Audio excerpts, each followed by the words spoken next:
లేదా వైద్యం ఉచితంగా అందించాలని మనం కొట్లాడాలా లేదా, లేదా దోపిడికి వ్యతిరేకంగా కొట్లాడాలా లేదా?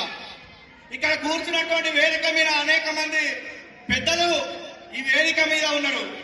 వీళ్ళంతా 70 శతకంలో 1970 సంవత్సరం నాటి నుండి ఉద్యమాలు చేస్తా ఉన్నారు. 1970 నుండి ఉద్యమాలు చేస్తూ దున్నేవాడికే భూమి కావాలని నినాదించినటువంటి ఒక తరం వేదికపై ఉన్నది. కార్పొరేట్ కంపెనీలకు మనమంతా బానిసలుగా ఉండాలని తీసుకుపోయేటటువంటి పాలక వర్గాలు ఒకవైపు ఉన్నాయి. కాబట్టి ఈ రోజు దౌర్జన్యం చేస్తున్నటువంటి వాడిదే రాజ్యం ఉన్నది. దౌర్జన్యం చేస్తున్న వాడికే భూములు వస్తున్నాయి. దౌర్జన్యం చేస్తున్న వాడికే అధికారం వస్తా ఉన్నది. ఆ అధికారం ఎవరికి వెళ్తా ఉన్నది అనేది పీడీఎస్ విద్యార్థి సంఘం అడగమని విద్యార్థులకు తెలియజేస్తా ఉన్నది. విద్యార్థి మిత్రులారా, అట్లాగే తెలంగాణ రాష్ట్రంలో మనమంతా ప్రైవేటు విద్యా సంస్థల్లో చదువుతా ఉన్నాం, కార్పొరేట్ విద్యా సంస్థల్లో చదువుతా ఉన్నాం, ప్రభుత్వ విద్యా సంస్థల్లో చదువుతా ఉన్నాం. ప్రైవేటు విద్యా సంస్థలకు ఫీజు రియంబర్స్మెంట్ పథకాన్ని రాజశేఖర రెడ్డి గారు తీసుకొని వస్తే తెలంగాణ రాష్ట్రం కోసం కొట్లాడి నినాదించి అమరులై తెలంగాణ రాష్ట్రాన్ని సాధించుకున్న రాష్ట్రంలో ఎస్సీ, ఎస్టీ, బీసీ, మైనార్టీ వర్గాలకు చెందినటువంటి విద్యార్థులకు ఫీజు రియంబర్స్మెంట్ పథకాన్ని ఎత్తివేసే కుట్ర ఈరోజు రేవంత్ రెడ్డి గారి ప్రభుత్వం తీసుకొస్తా ఉన్నారు. అంటే చదువుని ఉచితంగా అందించాల్సినటువంటి ప్రభుత్వాలు ప్రైవేటు రంగాల్లోకి విద్యా వ్యవస్థను తీసుకొచ్చి ఆ ప్రైవేటు రంగానికే ఫీజు రియంబర్స్మెంట్ ను వర్తింపజేసి ఈ రోజు ఆ ఫీజు రియంబర్స్మెంట్ పథకాన్ని ఎత్తివేసేటటువంటి విధంగా రేవంత్ రెడ్డి విద్యా విధానాలు వస్తా ఉన్నాయి. ఈ రేవంత్ రెడ్డి విద్యా వ్యతిరేక విధానాలను మనమంతా వ్యతిరేకించాలని విద్యార్థులారా, మీకంతా ఒక చిన్న క్వశ్చన్ వేసి మిమ్మల్ని అడిగి నేను ముగించదలుచుకున్నా. మన అమ్మ నాన్న వాళ్ళంతా వ్యవసాయం కుటుంబాలకు సంబంధించిన వాళ్ళుగా, లేదా ఆటో కార్మికులుగా, లేదా కార్మిక వర్గాలుగా ఉన్నటువంటి మనమంతా ఈరోజు ప్రైవేటు కార్పొరేట్ వాళ్ళకంతా లక్షల కోట్ల రూపాయలు పోగు అవుతా ఉంటే రైతులుగా, కార్మికులుగా, కర్షకులుగా వస్తున్నటువంటి కుటుంబాల నుండి మనం ఎందుకు ఈ రోజు లక్షల రూపాయలు సంపాదించట్లేదు? లేదా కార్పొరేట్ అమ్మాని ఆదాని లాంటి వాళ్ళే లక్షల రూపాయలు ఎందుకు సంపాదిస్తా ఉన్నారని ఆలోచన చేయాలి. ఈ రోజు బీదోళ్ళుగానే మారుతా ఉన్నారు, ధనికులుగానే మారుతా ఉన్నారు. ఎందుకు ఈ రెండు రకాల వ్యత్యాసం సమాజంలో వస్తా ఉన్నది? ఈ వ్యత్యాసంని ఎందుకు పాలక వర్గాలు ప్రోత్సహిస్తా ఉన్నాయి? ఆలోచన చేసి రేపు భవిష్యత్తులో మరో ఉద్యమానికి మనమంతా సన్నద్ధం కావాలని తెలియజేస్తూ ముగిస్తా ఉన్నాం. వాళ్ళంటే ఏం చేయాలి, ఎవరి నుంచి విముక్తి చేయాలి, మరి ఎవరికి అప్పచెప్పాలి, ఇది ఆలోచించాలి. నాకు భయం ఏంటంటే ఇక్కడ చదువుకుంటున్న పిల్లలంతా చదువుకుంటే సరిపోదు, ప్రకృతిని చూసి రావాలి. అప్పుడు పోరాటాలు ఎందుకు జరిగినాయి అంటే వాళ్ళు బయట ప్రకృతిలో జరుగుతున్న అన్యాయాలు, మోసాలు, గ్రామాల్లో జరుగుతున్న దౌర్జన్యాలను చూసి లాఠీలు పెట్టిరు, ఉత్పల సంఘం పెట్టిరు. తెలంగాణ పోరాటం మామూలు పోరాటం కాదు. మీరు నెట్లో ఉంటే చూడండి. అప్పుడు పెద్ద పోరాటాలు 3 పోరాటాలు జరిగినాయి. తెలంగాణ సాయుధ రైతాంగ పోరాటం, బెంగాల్లో తేబాగా మూవ్మెంట్, తేబాగా పోరాటం, కేరళలో వాయిలార్ పొన్నపుర పోరాటం, పెద్ద పోరాటాలు. ఇప్పటికీ బెంగాల్ పోతే వాళ్ళ స్లోగన్ ఏమంటే తేబాగా జిందాబాద్, తెలంగాణ జిందాబాద్. కలకట్టా పోతే స్లోగన్ తేబాగా జిందాబాద్, తెలంగాణ జిందాబాద్, నందిగ్రామ్ జిందాబాద్, నక్సల్బరీ జిందాబాద్, వాయిలార్ పొన్నపుర జిందాబాద్. ఎందుకంటే పెద్ద పోరాటాలు.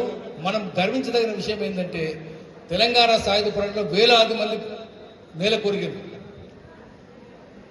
అయితే రజాకారులు చంపారు, నిజాం పోలీసులు చంపారు. నిజాం 1948లో తెలంగాణ విముక్తి కాలేదు, అబద్ధం అది. ఎందుకంటే బ్రిటిష్ వాళ్ళ కనుసన్నల్లో నెహ్రూ బ్రిటిష్ వాళ్ళతో ఒప్పందం చేసుకుంటారు. స్టాండ్ స్టిల్ అగ్రిమెంట్, ఉన్నట్టు ఉండాలి, నిజాంను దించొద్దు, నిజాంను గవర్నర్ చేయాలి. 1926 జనవరి నుంచి 1956 అక్టోబర్ 31 వరకు నిజామే రాజ్భవన్లో రాష్ట్రపతి ఉన్నాడు. మీరు చూసుకోండి, గూగుల్లో కూడా చూసుకోండి. 56 దాకా ఉంటే ఒక్క రజాకారు శిక్ష వేయలే. అందరూ పాకిస్తాన్ సగౌరవంగా పంపిర్రు. నిజాం వ్యతిరేక పోరాటం చేసిన వాళ్ళని 2800 మందిని పట్టుకొని కాల్చి చంపారు. అది మైసూర్ పోలీస్ కావచ్చు, మలబార్ పోలీస్ కావచ్చు. అయితే వాళ్ళు రాసిన అన్ని ఆర్మీ జవాన్లు తాము ఏమేం చేసినామో రాసుకోవాలి, ప్రతిరోజు రాయాలి, ప్రతిరోజు డైరీ రాసుకోవాలి. వాటిని క్లాసిఫైడ్ డాక్యుమెంట్స్ అంటారు, అంటే రహస్య పత్రాలు. మేము ఆ తర్వాత అవి 50 ఏళ్లకు డీక్లాసిఫై అవుతాయి, అంటే బహిరంగ పత్రాలు అవుతాయి. ఒక ఆయన ఫెయిర్ఫీల్డ్ యూనివర్సిటీ అమెరికాలో, ఆయన తెలంగాణ వాడు కాదు, కమ్యూనిస్టు కాదు, ఆయన ఇవన్నీ చదివినాడు అమెరికాలో కూర్చొని స్టాన్ఫర్డ్ యూనివర్సిటీలో. ఫెయిర్ఫీల్డ్ యూనివర్సిటీలో ప్రొఫెసరు, స్టాన్ఫర్డ్ యూనివర్సిటీ పబ్లిష్ చేసింది ఫ్రమ్ రాజ్ టు రిపబ్లిక్. అది చదవాలి అందరూ. తెలంగాణ యోధులు ఎట్లాంటి వాళ్ళు, వాళ్ళ త్యాగం ఎటువంటిది, వాళ్ళ ధైర్యం ఎటువంటిది, వాళ్ళ శౌర్యం ఎటువంటిది, ఇది భూ ప్రపంచంలో ఎక్కడ మేము చూడలేదు అని వాళ్ళు చంపిన వాళ్ళు, కొట్టిన వాళ్ళు, చిత్రహింసలు పెట్టిన వాళ్ళు రాశారు. కన్నుగుడ్లు బిగినాం, ఒక్క రహస్యం చెప్పలే. గోల్డ్ ఉడగొట్టినాం, ఒక్క రహస్యం చెప్పలే. దోతుల్లో తొండ వదిలినాం, లోపల కొరుకుతున్నా కూడా రహస్యం చెప్పలే. చెట్టుకి ఎలాడ తీసినాం, కాల్చేస్తామని చెప్పినాం, కాల్చినాం, పక్కను చూపించినాం, నిన్ను కూడా కాలుస్తాం రావు, వాళ్ళు చెప్పలే. ఇటువంటి ధైర్యశాలను ఎక్కడ చూడలేదని పుస్తకం రాసినారు. నెట్ల కూడా ఉంటుంది అది, from Raj to republic. Telangana వాళ్ళు గర్వించాలి, అటువంటి పోరాటాలు జరిగినాయి. అప్పుడు పోరాటం ఎందుకు, దున్నేవారికే భూమి. కానీ ఇప్పుడేమవుతుంది, భూములన్నీ ఎవరి పాలవుతున్నాయి? దున్నేవారికి భూమి కాదు, తన్నేవారికే భూమి అవుతుంది. మనం ఏం చేస్తున్నాం? పాపం మన తొలిలో రోజు చూపిస్తుండ్రు భూములన్నీ ఎవరి పాలవుతున్నాయి, ఎవరి పాలవుతున్నాయి. ధరలు వచ్చి ఎవరి పాలైంది, ఇంకోటి వచ్చి ఎవరి పాలైంది, ఎవరు ఆక్రమిస్తున్నారు? మళ్ళీ మల్టీనేషనల్ కంపెనీలు ఎందుకు వస్తున్నాయి? వాళ్ళకి ఇష్టం వచ్చినట్టు అగ్వ సగ్వ కట్టబెడుతున్నారు ఎందుకు? వాళ్ళంతా పొల్యూషన్ తయారు చేసి దేశమంతా పొల్యూషనే. మీ అందరికీ ఒక 3 క్వశ్చన్స్, మీ అందరికీ 3 క్వశ్చన్స్ వేస్తా ఉన్నా. మీకందరకు మహేష్ బాబు తెలుసా? మీకందరకు భగత్ సింగ్ మీకందరకు తెలుసా? భారతదేశానికి స్వతంత్రం వచ్చి ఎన్నేళ్ళయింది తెలుసా? మహేష్ బాబు రాబోతున్న సినిమా మీకు అందరికి తెలుసు. మహేష్ బాబు తీసుకొస్తున్నటువంటి సినిమాకు రాజమౌళి డైరెక్టర్ అని మీ అందరికి తెలుసు. కానీ భగత్ సింగ్ ఈ దేశం కోసం చనిపోయి మీ వయసులో ఉరికమ్మం ఎక్కినటువంటి భగత్ సింగ్ ఈ దేశానికి ఏం చేయాలని చెప్తే ఆయన చెప్పినటువంటి నినాదం మనకు తెలియలేనటువంటి జంజై జనరేషన్ మనది. మహేష్ బాబు వేల కోట్ల రూపాయలకు మనం చూసే సినిమా ధర పోగు చేసుకుంటా ఉన్నాడు. కానీ మన బతుకులు మారాలని ఉరికమ్మం ఎక్కినటువంటి భగత్ సింగ్ జీవిత చరిత్ర మనకు తెలియదు. అంటే ఈ దేశంలో ఉన్నటువంటి బ్రిటిష్ వారు ఈ దేశం నుండి విముక్తి కల్పిస్తే ఈ దేశంలో ఉన్నటువంటి ప్రజలకు విద్య అందుతుంది, వైద్యం అందుతుంది, లేదా ఇల్లు కట్టుకోగలుగుతారనే ఆలోచన చేసి 200 ఏళ్లు పాలించినటువంటి బ్రిటిష్ వాళ్ళను ఈ దేశం నుండి తరిమికొట్టినటువంటి భగత్ సింగ్ జీవిత చరిత్ర తెలియజేయకుండా ఈ రోజు ప్రభాస్ జీవిత చరిత్ర తెలుస్తా ఉన్నది ఈ జనరేషన్ కు.